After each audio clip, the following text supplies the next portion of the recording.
सबसे पहले मैंने कार्डबोर्ड का पीस लिया। अब मैंने छोटे-छोटे पीस बनाए हैं। अब जब हम इसको क्या करते हैं ऑलमोस्ट इस साइड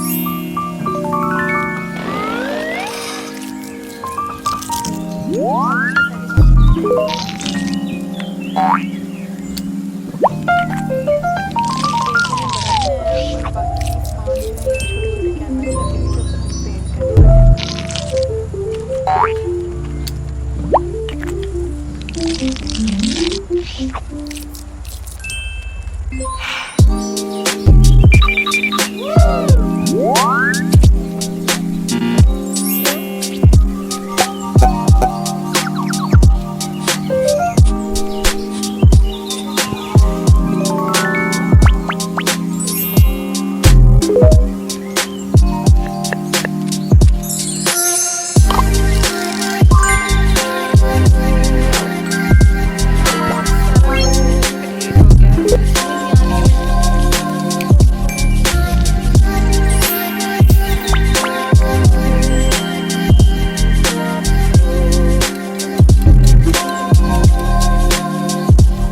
जुगाड़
What?